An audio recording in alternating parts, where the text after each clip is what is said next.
All right, so in advance, forgive me for my setup. I honestly wasn't even really planning on recording. I just kind of decided at the spur of the moment to do it. So my setup isn't the way I really want it to be yet, but it is what it is.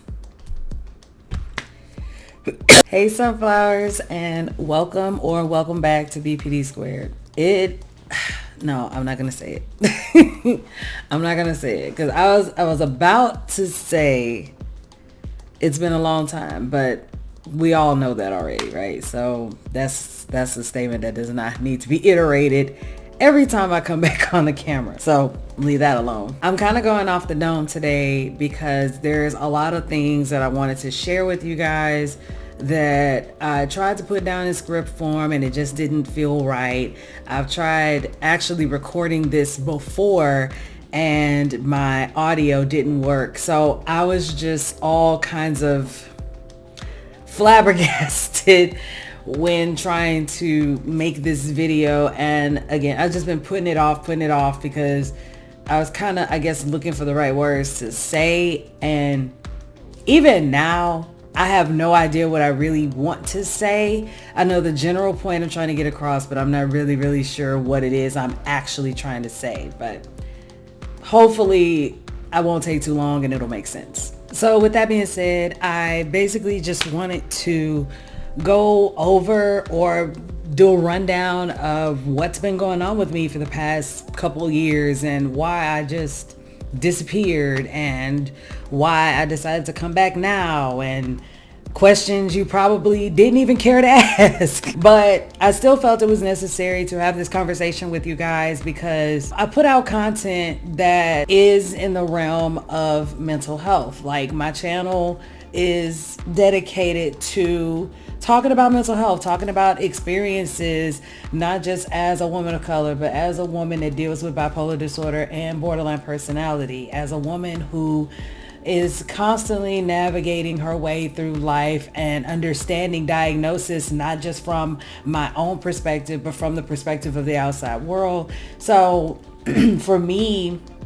to be on a platform where I'm trying to share that information with such, a vast amount and a vast group of people, to just randomly disappear like that is, I'm pretty sure, very jaunting and very off-putting. I'm sure a lot of people understand, but it's still the fact that I personally feel that there is a responsibility to the sunflowers. Well, I know that most people will be like, oh, you don't owe anybody an explanation. If you have something going on, you're dealing with something, you got to deal with it in your own way, in your own time. True. But as a content creator or as a person who is actively trying to build a community, it is very off-putting to the community if the person who wants to start the community disappears from there. So it's a matter of wanting to not really clear my name or anything like that. It's just, I wanted to explain to you guys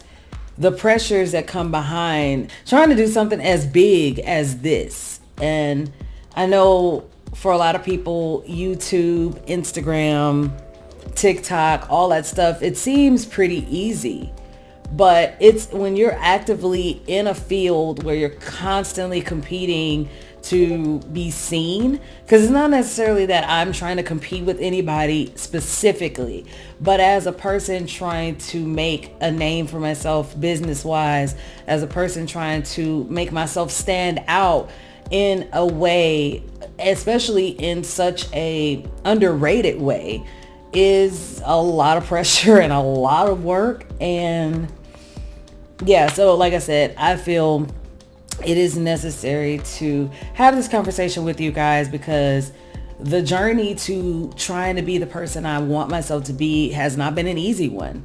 And I just wanted to go over that with you guys because these are things that I'm sure my sunflowers are dealing with constantly. It's not just me out here. So yeah, that's enough rambling. Let's get to the point. I was sent a very beautiful comment on one of my return videos, and they were saying, not me being relieved that hold on, I'm gonna actually read it. So this was about a month ago, And my sunflower, JJ1443 said, not me being relieved that you recorded a new video and nothing happened to you.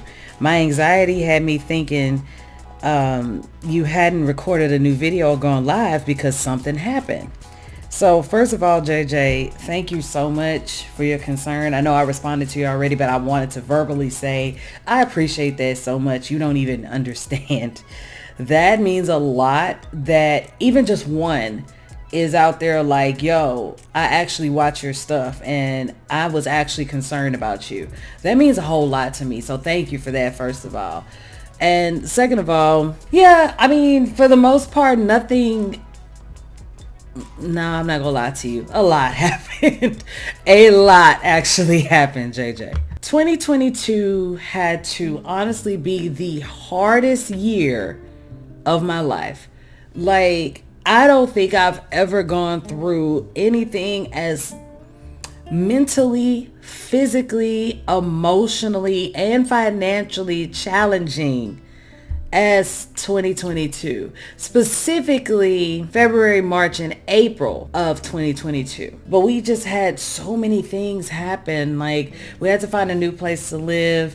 I lost my health care, and not health care as in like the covered medical system of America. No, like my psychiatrist, my caseworkers, my therapist, all just went. And on top of everything, we were losing our home and we lost Gucci Girl.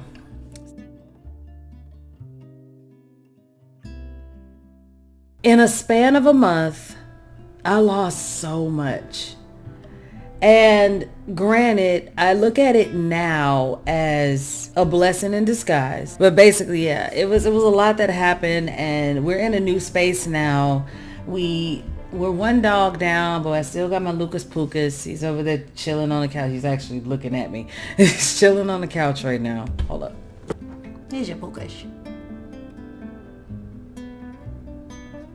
I had to move the camera now. I got it all messed up. We had a lot of trauma and tragedy happen in such a short amount of time. And it really did catapult a lot of emotional issues that I personally had as the year went on. I had made a conscious decision to self-delete at the end of 2022. It was after my birthday party that I realized, I felt like, rather, there's nothing left for me here anymore. I did my best. I tried. Okay, I'm done. Peace out, world. That's how I really felt. I'm not a religious person, but I do believe in God. I do believe in the higher power, higher being. I do believe there's a creator. However you want to explain it, I do believe there is a God, or I believe God in general, universal or otherwise, because the way that things played out at the end of the year was nothing but divine intervention, for lack of a better term. So to try to keep a long story short, I met up with a gentleman and his wife, and they both run a bartending company called Pour Me Perfection. I will leave everything in the flower box down below so you can check them out, their website, their Instagram. They're amazing. Anyway, I started working with them as a bartender. Now, if you really, really know me, that is the last thing anybody would expect me to do at this point, because the main thing about bartending in my mind, it is 10% making drinks, 90% talking to people. And that 90%, it wasn't it. I wasn't really feeling that, but I started to take it as a sign that, you know what, this might be something you really need to look into.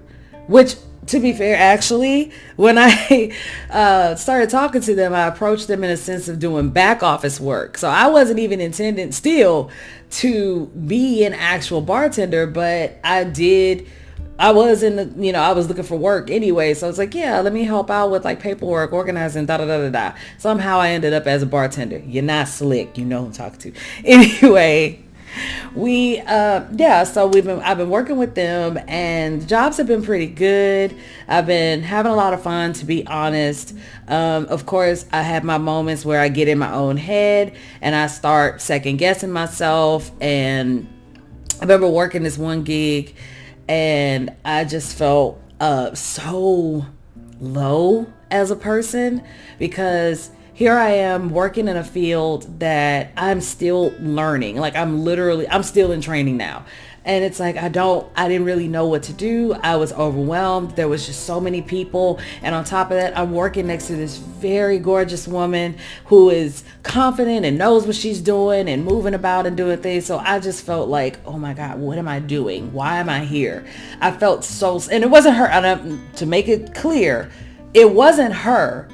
It was the situation as a whole that I felt so small, because I was like, oh my God, who do I think I am to be out here doing this? What am I trying to prove here? What is going on? I just had so many, not so many, but I just had these different instances that just put me in this mindset of, yeah, your decision to self-delete is a good one. Because you're not proving anything to anybody. You're not as good as you think you are. Just all the negative thoughts came flooding in, and all the negative feelings to, try to convince me that my existence is trash, my worth is trash, X, Y, Z, fill in the blanks, etc., etc. So moving forward, they told me about a position where I could work with them exclusively as a bar back. They would be bartending and I would just be helping with serving, setting people up, cleaning, things like that. Just assisting. It was around that time that I had made the final decision that, this is it. I'm done with this life. I'm done with this world. But if I'm going to go out, I'm going to go out with a bang.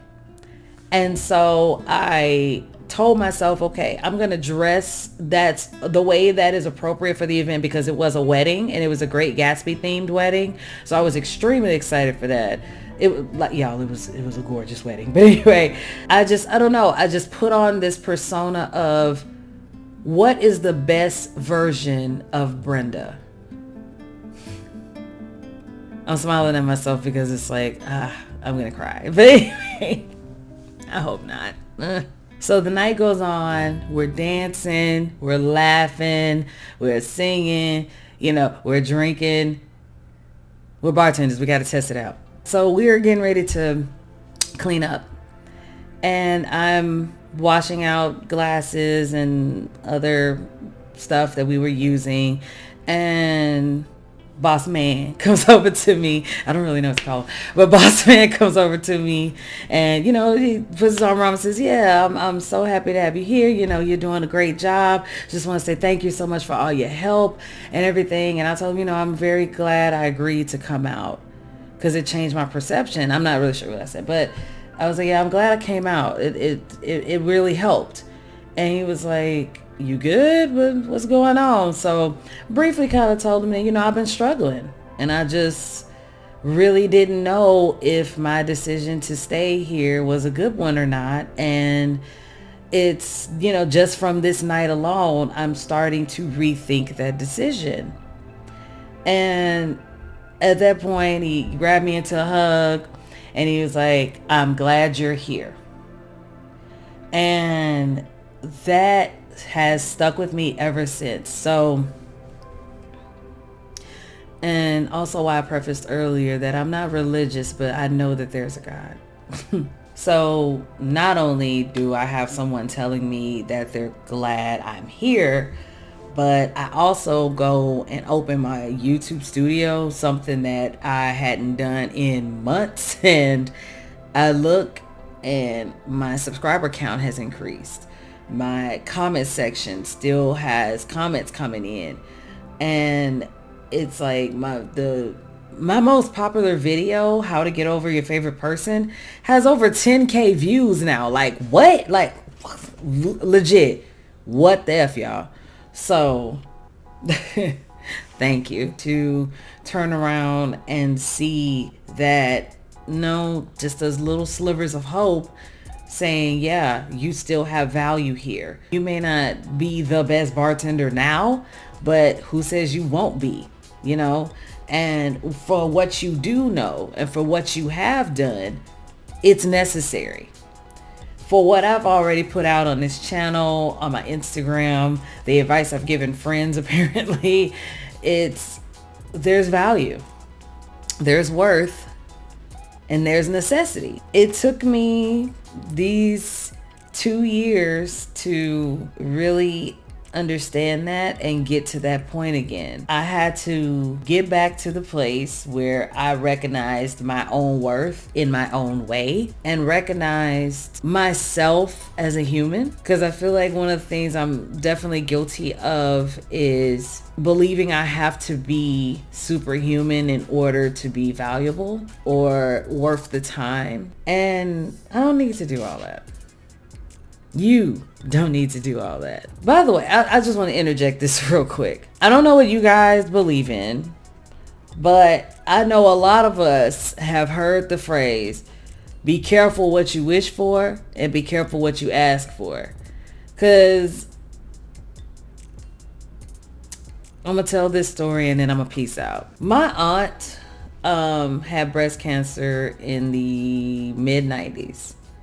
And gratefully, she has recovered and went into remission, and she's still here, just as beautiful as ever. I love you. We talked about that recently, and I told her, I appreciate you because you were going through something that most people would have already considered their death sentence. I never saw weakness during those times, even in the hospital bed straight out of surgery. I never saw weakness. I only saw strength. I only saw a woman who still had a smile on her face, lost all her hair, didn't work, and was probably in constant pain all the time, and never showed me a different side of her outside of the aunt I always knew. And she was like, yeah, because I realized I had to be here for you. Basically had a big, huge part in raising me. So she was like, yeah, I had to be here for you.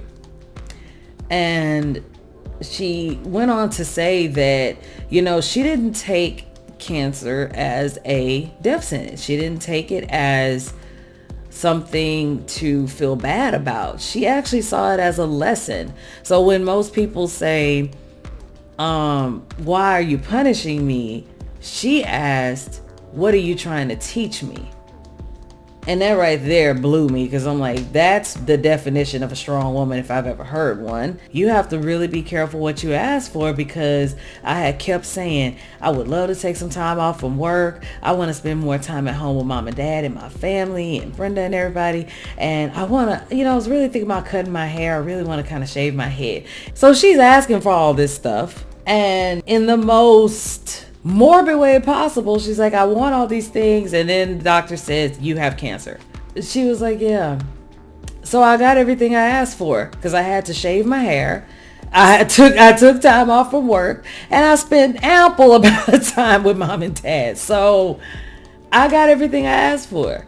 I may not have gotten it in the way I wanted it, but I got it.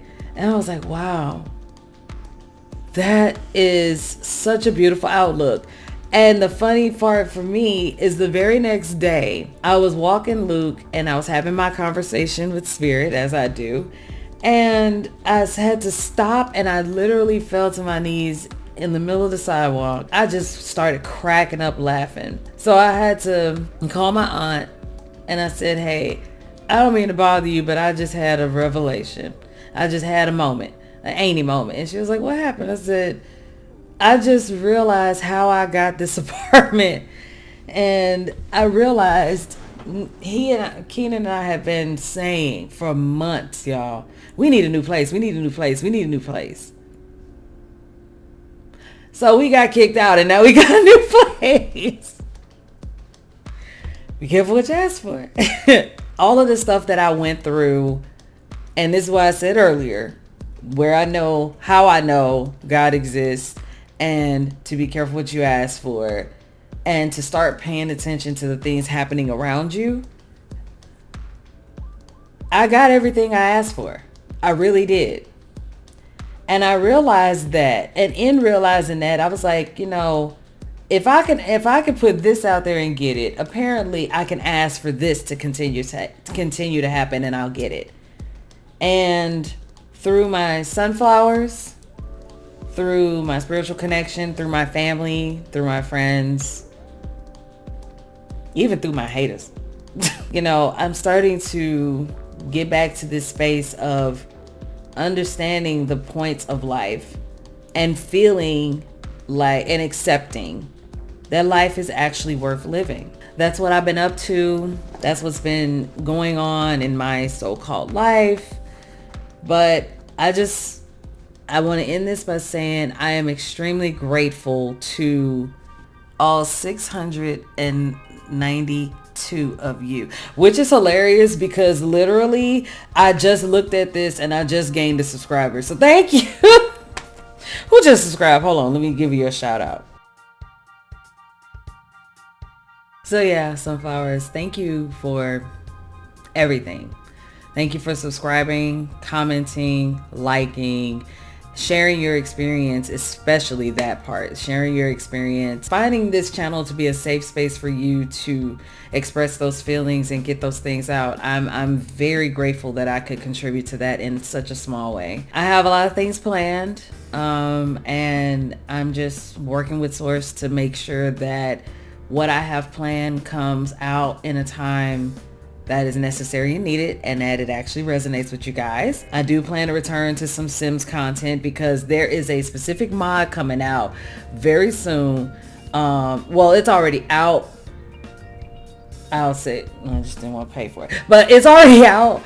But I am going to go ahead and get the early access version because I can't wait to try it out and see what it's all about, test it out with you guys, and hopefully do what I actually wanted to do with the Sims mental health series. So that's a future conversation. I mentioned in a video previously that I do have a plan or a hope to go live at the end of this month. So we're still working on that. I hope you guys are interested in something like that. It's going to be a live journal session.